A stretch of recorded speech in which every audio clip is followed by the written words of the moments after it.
Good morning students. Welcome to next lecture, class 9th, subject biology, chapter 14, natural resource.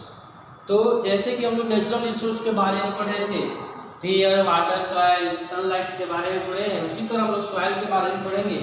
Soil क्या है?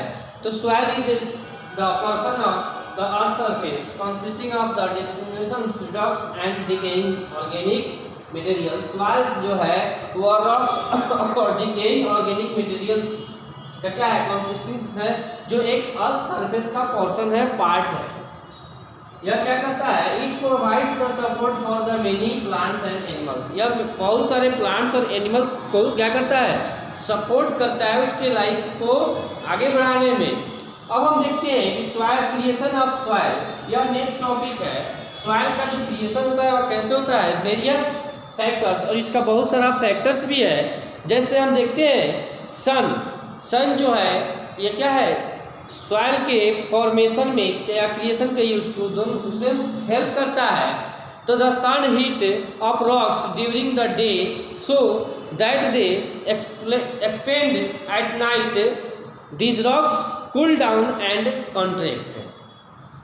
दिन में गर्म होता है, रात में ठंडा होता है, इसके कारण वो कहता है ब्रेक डाउन होता है, उसका टूटता है। Since all parts of the rocks do not expand, मतलब कि उसका ऑल पार्ट्स एक्सपेंड नहीं करता है, and contract at the same rate, this result in the formation of crack and ultimately the huge rocks break up into the smaller pieces. और जिसके कारण वह क्या होता है? कुछ पार्ट गर्म होता है, कुछ ठंडा होता है, और इसी के कारण एक्सपेंड और के कारण और वह धीरे धीरे टूटता है, ब्रेक डाउन का छोटे छोटे पीस में। अब देखते हैं नेक्स्ट में वाटर क्या है?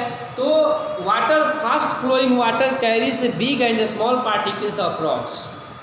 जब फास्ट फ्लोइंग होता है, तेज से पानी बहता है, तो वह अपने साथ बड़े और छोटे पार्टिकल्स को, रॉक्स के पार्टिकल्स को कैरी करता है, एक जगह से दूसरे जगह ले जाता है।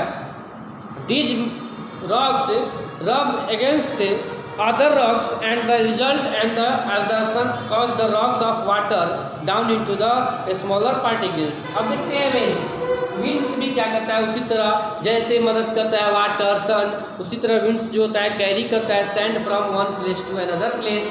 उसके बाद लिविंग ऑर्गेनिज्म, कुछ सजीव प्राणी भी आते हैं जो क्या करते हैं? सॉइल के फॉर्मेशन में मदद करते हैं। एग्जाम्पल्स में देखेंगे lichen, a slow growing plants. Lichen and moss also ground a surface of rocks. While the growing, they release a certain substance that cause the rock's surface to powder down and the from thin layer of the soil। अब देखते हैं soil erosion. Next topic है मिट्टी का जो क्षय होता है, गलना होता है, जिसको हम लोग बोलते हैं carrying away of upper fertile layer of soil by rain. बारिश के द्वारा मिट्टी का जो ऊपरी सतह होता है वह दह जाता है, या हवा के द्वारा, या ह्यूमन एक्टिविटीज़ के द्वारा। Wrong agriculture practice is called soil erosion. अब देखते हैं cause of soil erosion. Soil erosion का कॉज कारण क्या है? तो ओवर ग्रेजिंग ऑफ लैंड का जो ओवर ग्रेजिंग कराना, ज़्यादा मवेशी को चरा लेना, ये भी क्या है? सॉइल इरोजन का कॉज है। Removal of top soil by wind and water due to the lack of trees, the upper layer of soil and the erosion by the air and water। तो इस तरह देखिए बहुत सारे कारण हैं सॉइल इरोजन के, मिट्टी के दहने के, पेड़ पौधे के काटना, डिफॉरेस्टेशन भी इसका एक प्रमुख कारण है। तो अब यह देखिए, अब नेक्स्ट में देखेंगे हम लोग बायो जियो केमिकल साइकिल। तो अब देखते हैं स्टूडेंट, यह टॉपिक है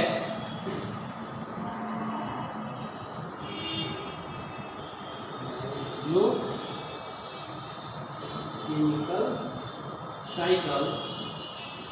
तो यह देखेंगे बायोजियोकेमिकल साइकिल्स के बारे में। तो देखेंगे the flow of substance from non living to living and back to the non living is called the cycle of substance. इसी को क्या बोलते हैं? साइकिल ऑफ सब्सटेंस बोलते हैं। इसमें क्या होता है? सब्सटेंस फ्लो करता है किससे? From non living to living, मतलब निर्जीव से सजीव के तरफ, and back to non living is called, फिर नॉन लिविंग तरफ बैक करता है, उसी को हम लोग साइकिलिंग ऑफ सब्सटेंस कहते हैं। अब देखते हैं साइकिलिंग ऑफ सब्सटेंस में क्या होता है। तो cycling of chemicals elements like carbon, oxygen, nitrogen, phosphorus, sulfur and water in the biosphere is called biogeochemicals cycle। इसमें सबका साइक्लिंग होता है, जैसे कार्बन का होता है, ऑक्सीजन का होता है, सल्फर का होता है, नाइट्रोजन का होता है, एक्सेट्रा।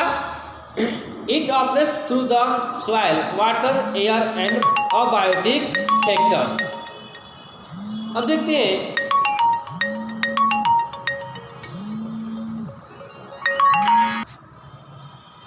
अब हम लोग देखते हैं वाटर साइकिल। तो वाटर साइकिल में क्या देखते हैं स्टूडेंट कि the whole process of in water evaporates and the all falls on the lands as a rain and water flow back into the sea by rivers is known as water cycle. मतलब कि water का evaporate होना, clouds बनना, clouds बनने के बाद फिर water को रेन के रूप में, बारिश के रूप में नीचे आना पानी का, यही क्या है, वाटर साइकिल है। उसी तरह हम पढ़ेंगे ऑक्सीजन साइकिल के बारे में। तो ऑक्सीजन साइकिल्स में क्या होता है, the percentage of oxygen in air is 21%। Oxygen का जो परसेंटेज है यह कितना है, तो 21% है ऑक्सीजन कहाँ, एयर में। अब तो देखते हैं cycling process by which oxygen elements is the calculated continuously through the living and non living components of biosphere oxygen cycle. जैसे देखते हैं इसमें क्या देखते हैं कि प्लांट्स और एनिमल्स जो होता है एनवायरमेंट में, वह ऑक्सीजन साइकिल को क्या करता है, मेंटेन करता है। और उसी तरह देखते हैं कार्बन साइकिल्स। तो कार्बन साइकिल्स की बात करते हैं तो यह 0.03% होता है। कितना है, 0.03%। तो ऑक्सीजन साइकिल और कार्बन साइकिल्स का जो चक्र होता है, इसमें प्लांट्स एंड एनिमल्स जो होता है, प्लांट्स एंड एनिमल्स बहुत ही इम्पोर्टेंट रोल्स जो होता है वह इसमें निभाता है, कार्बन साइकिल और ऑक्सीजन साइकिल में। नाइट्रोजन साइकिल में देखते हैं तो नाइट्रोजन साइकिल्स जो होता है, इसमें नाइट्रोजन 78%, नाइट्रोजन की क्या है, 78%। सबसे पहले जानेंगे कि यह में कितना है, 78% है। लेकिन इसको हम डायरेक्टली नहीं ले सकते हैं, इसको इनडायरेक्टली लेते हैं, यह हमको फूड से प्राप्त होता है। तो नाइट्रोजन साइकिल क्या होता है, नाइट्रोजन पहले प्लांट्स के द्वारा वह फिक्स होता है और प्लांट से हमको प्राप्त होता है। देखते हैं the sequence in which nitrogen passes from the atmosphere to the soil and organism and them is the eventually released back into the atmosphere is called nitrogen cycle। फिर वह बैक होता है कहाँ, एटमोस्फियर में, एटमोस्फियर से जाता है organism में और सॉइल में, और फिर वह एयर में आता है। इसी को हम लोग साइकिल बोलते हैं। Nitrogen is essential constitution of proteins, nuclei acid like DNA and RNA, vitamins and chlorophyll. Plants and animals can not utilize atmospheric nitrogen. कह रहा है कि प्लांट्स और एनिमल्स जो होता है वह एटमॉस्फेरिक जो नाइट्रोजन है उसको वह कंज्यूम नहीं करता है डायरेक्टली। तो इस तरह आप देखें नाइट्रोजन साइकिल। अब देखते हैं नेक्स्ट लास्ट में हम लोग ammonification. It is a process, यह एक क्या है, प्रोसेस है by which soil bacteria decompose dead organic matter and release ammonia into soil. तो इसमें क्या होता है, ये एक ऐसा प्रोसेस है जिसमें सॉइल के जो बैक्टीरिया होते हैं, by which soil bacteria decompose dead organic, जो डेड ऑर्गेनिक मैटर है उसको डिकम्पोज करता है एंड रिलीज करता है एमोनिया कहाँ, सॉइल में। तो इस तरह हम देखते हैं, इसको बोलते हैं एमोनिफिकेशन। अब बोलते हैं नाइट्रिफिकेशन। यह भी एक प्रोसेस है जो क्या करता है, अमोनिया जो होता है कन्वर्ट करता है नाइट्रेट्स में और नाइट्रेट्स एंड नाइट्रेट्स में कन्वर्ट होता है। किसमें, तो नाइट्रिफिकेशन में। नाइट्रिफिकेशन में अमोनिया कन्वर्ट होता है। अब पढ़ते हैं denitrification. It is the process by which nitrates are convert into atmospheric nitrogen. इसमें क्या होता है, नाइट्रेट्स जो होता है डेंट्रिफिकेशन में नाइट्रेट्स जो होता है कन्वर्ट होता है किसमें, नाइट्रोजन में। कहाँ? तो एटमॉस्फेयर में नाइट्रोजन के में कन्वर्ट होता है। इस तरह हम लोग देखें विंट्रिफिकेशन। यह लास्ट टॉपिक था इस चैप्टर का। यह चैप्टर आपका समाप्त हुआ। Thank you.